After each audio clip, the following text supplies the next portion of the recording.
lá vamos nós, história da educação, mais uma vez, vamos continuar essa história, né?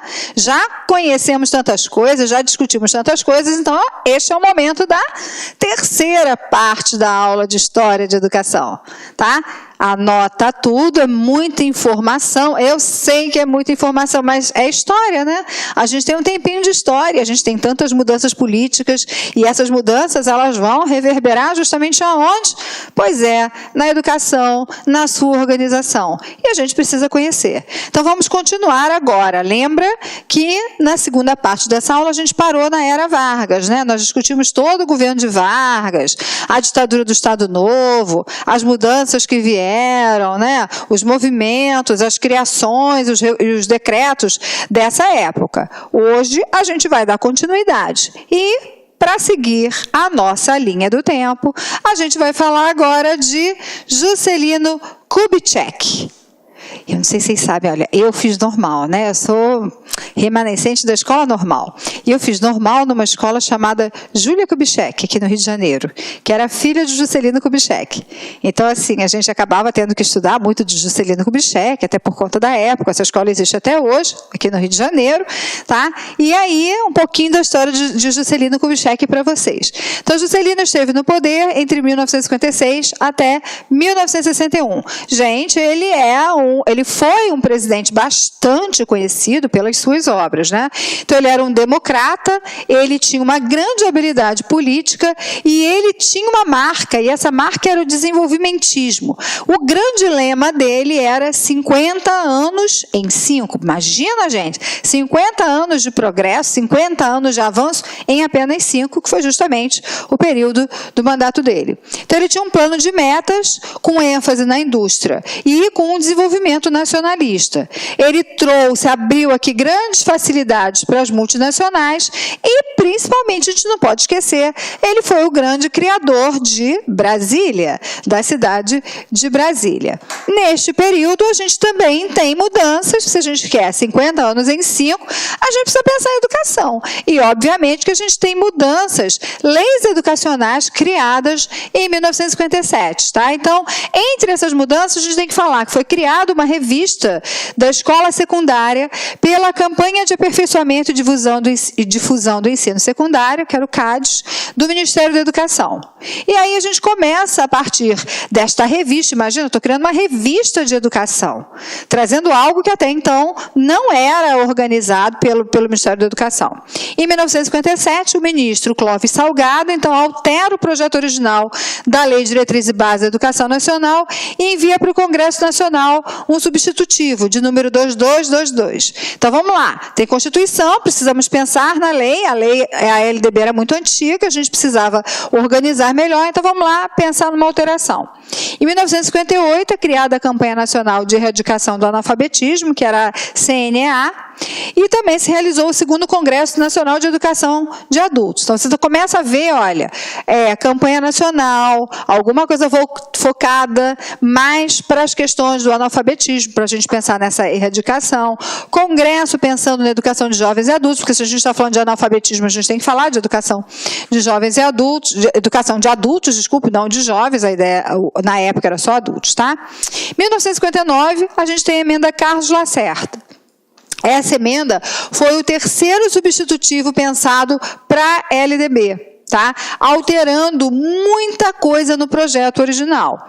180 educadores, então, lançaram um manifesto à nação solicitando ao governo que o projeto de Lei de Diretriz e Base da Educação Nacional fosse rejeitado. E, nesse momento, a educação estava passando por bastante alterações, sendo bastante pensada nessa perspectiva, e dentro desse cenário, a gente tem, então, a mudança de governo. E entra no poder Jânio Quadros. Jânio Quadros, aqui no poder em 1961, ele foi considerado um presidente teatral, contraditório, apresentava-se como uma renovação política, e tinha como símbolo a vassoura. Tá? Símbolo da campanha dele, que significava varrer a corrupção. Então, você pode ver aqui a foto dele e a vassoura, né? Tendo ali por cenário, fundo, a bandeira nacional. E a grande questão dele, a grande bandeira dele, de fato, era o moralismo. Então, olha o que ele traz como propostas. Proibição da briga de galo, proibição de corrida de cavalo, em dias úteis, tá? Proibição do uso do biquíni. E aí, gente, gerou o quê? Um descontentamento geral, até que Jânio Quadros renunciou. E aí a gente entra, naquele mesmo ano, no novo governo, que foi o governo de João Goulart. Tá? Então, está aqui, João Goulart.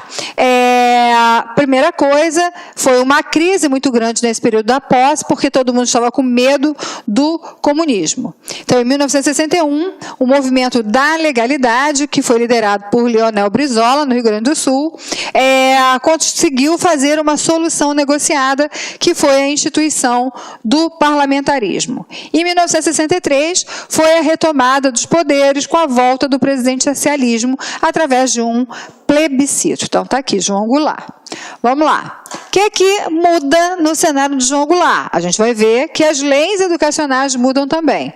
Então, depois de 13 anos de discussões, é promulgada, então, a Lei 4.024, que regulamenta as diretrizes e bases da educação nacional. Olha, foram muitos anos de disputas, muitos projetos substitutivos e nada era votado. Em 61, a gente consegue fazer isso, tá? Então, o presidente João Goulart ainda vetou 25 artigos, que posteriormente receberam aprovação pelo Congresso. O que acontece nesse mesmo momento? Surgem os Centros Populares de Cultura, que eram os CPC, que estavam muito ligados à UNE e ao Movimento de Educação de Base, que era o MEB, tá? Ligados à Confederação Nacional dos Bispos do Brasil, que era a CNBB, e ao próprio governo da União. Então, a gente começa a ver essa questão popular, as organizações populares que começam a tomar cada vez mais forma e que começam a se articular em relação às questões educativas. Em 1961, a Prefeitura Municipal de Natal, no Rio Grande do Norte, inicia uma campanha de alfabetização. O nome da campanha é De Pé no Chão, também se aprende a ler. Ok? De pé no chão, também se aprende a ler. A técnica desta campanha, criada pelo pernambucano Paulo Freire, propunha se alfabetizar em 40 horas adultos analfabetos. 40 horas, é isso mesmo, tá, gente?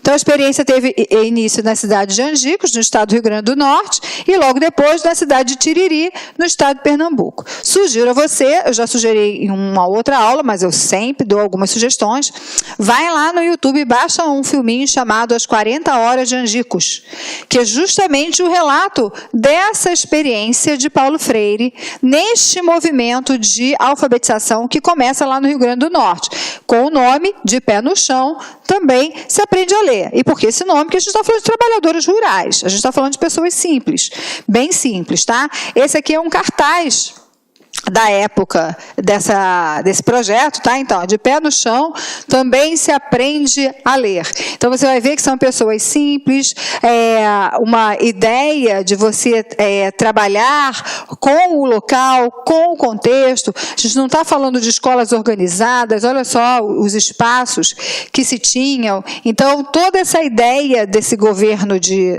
dessa perspectiva de alfabetização de adultos, apoiada nas práticas de Paulo Freire. Em 1962, então, criado o Conselho Federal de Educação, cumprindo o artigo 9º da LDB. Então, este Conselho Federal de Educação substitui o Conselho Nacional de Educação, porque a gente está entrando num momento de federalismo, e não mais de nacionalismo. Então, a gente está trabalhando no Brasil como uma república federativa. Então, são criados também os Conselhos Estaduais de Educação em 1962. É criado o Plano Nacional de Educação e o Programa Nacional... E repetir aqui, gente, tem algumas palavrinhas, vocês... Na hora que eu coloquei aqui, eu coloquei de novo. E o Programa Nacional de Alfabetização pelo Ministério da Educação e Cultura, inspirado no método Paulo Freire. O método Paulo Freire foi um sucesso lá em Angicos, no ano anterior. Inspirados, então, no sucesso de Paulo Freire, foi criado essa ideia desse Programa Nacional de Alfabetização. Ok? Aí vamos ver o que acontece com esse programa? Vamos lá. Neste meio tempo, a gente tem o quê? Golpe militar. Como é que esse golpe acontece? Pensava-se em erradicar definitivamente o analfabetismo através de um programa nacional, levando-se em conta as diferenças sociais, econômicas e culturais de cada religião, que era o que Paulo Freire fazia, né? A criação da Universidade de Brasília, em 1961, permitiu vislumbrar uma nova proposta universitária com planejamento, inclusive do fim do exame vestibular, valendo para o ingresso à universidade o rendimento do aluno durante o curso de segundo grau. Então, olha só, as ideias em educação começavam a ganhar um novo rumo. Paulo Freire era um crítico, não esqueçam disso. Então, todo o cenário começava a ganhar um novo ritmo. Lembra que a gente está no governo de João Goulart.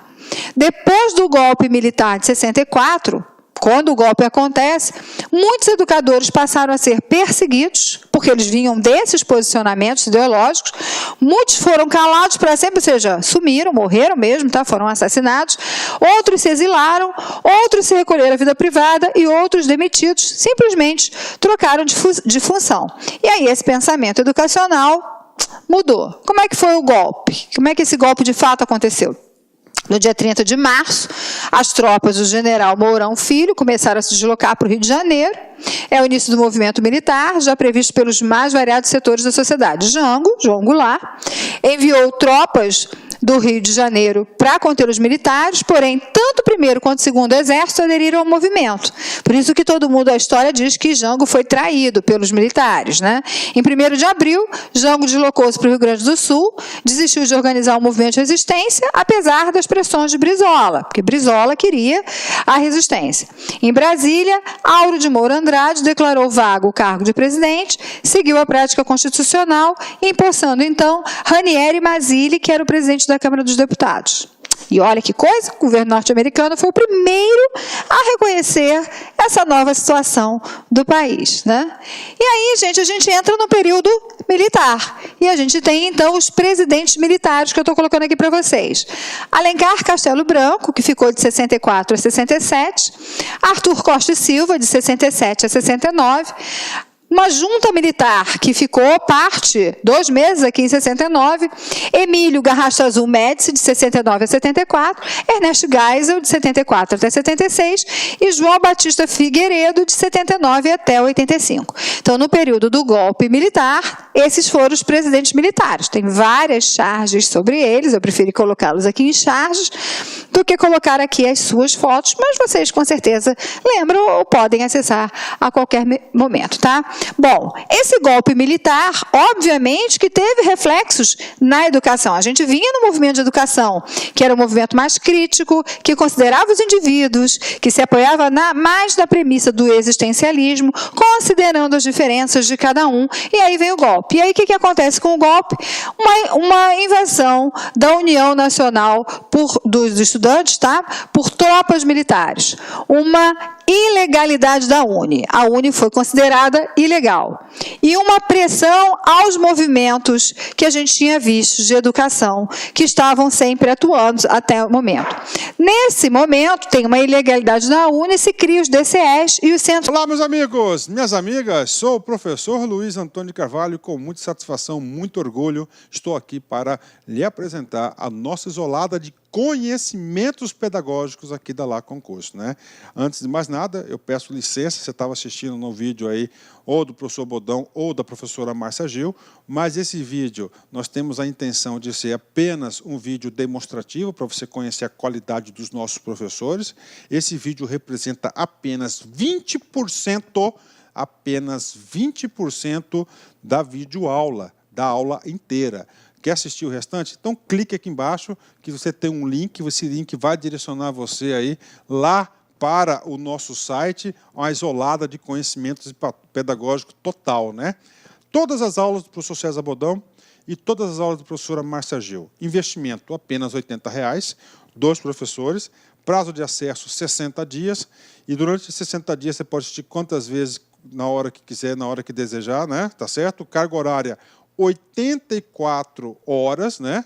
Atualmente, eu digo atualmente por quê? Porque dentro desse prazo de 60 dias nós podemos ter aí alguma atualização, e esse módulo recebe aí todas as atualizações durante esse período, né? Quantidade de aulas, 109 horas, né? Ou seja, Só aqui na La Concursos, você pode ter certeza aí que é o melhor módulo de isolado de conhecimentos bancários existentes aí no mercado. Forte abraço, espero vocês. Fui, tchau. Clique lá.